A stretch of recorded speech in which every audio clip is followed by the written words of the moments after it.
Praise the Lord. பிரியமானவர்களே, Jesus loving ministry சார்பாக உங்கள் அனைவருக்கும் அன்பின் வாழ்த்துக்களை தெரிவித்துக் கொள்கிறேன்.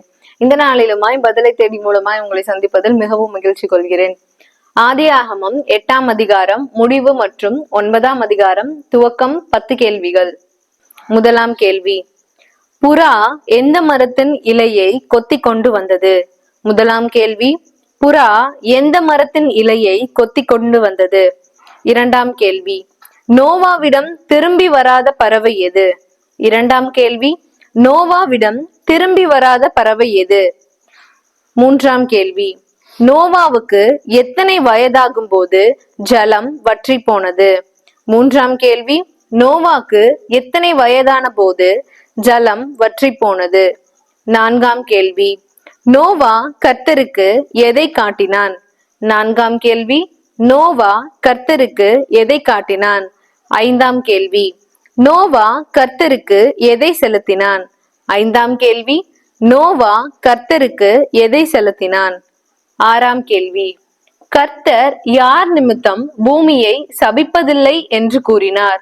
ஆறாம் கேள்வி, கர்த்தர் யார் நிமித்தம் பூமியை சபிப்பதில்லை என்று கூறினார்? ஏழாம் கேள்வி, சிறு வயது தொடங்கி மனுஷனிடம் பொல்லாததாய் இருக்கிறது எது?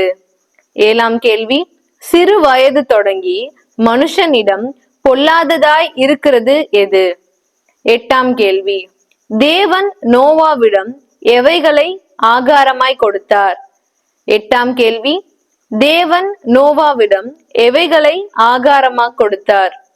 ஒன்பதாம் கேள்வி, மாம்சத்தின் உயிர் எது? ஒன்பதாம் கேள்வி, மாம்சத்தின் உயிர் எது?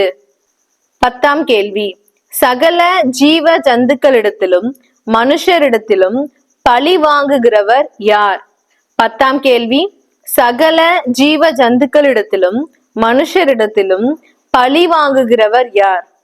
30/11/2025 கேட்கப்பட்ட ஆதியாகமம் 8ஆம் அதிகாரம் முடிவு மற்றும் 9ஆம் அதிகாரம் துவக்கம் 10 கேள்விகளுக்கு 2/12/2025 செவ்வாய் இரவு 10 மணிக்குள் பதில் அனுப்பவும். அனுப்ப வேண்டிய வாட்ஸ்அப் நம்பர் 8220360048. அனுப்ப வேண்டிய வாட்ஸ்அப் நம்பர் 8220360048. கர்த்தருடைய நாமம் மகிமைப்படுவதாக. ஆமென்.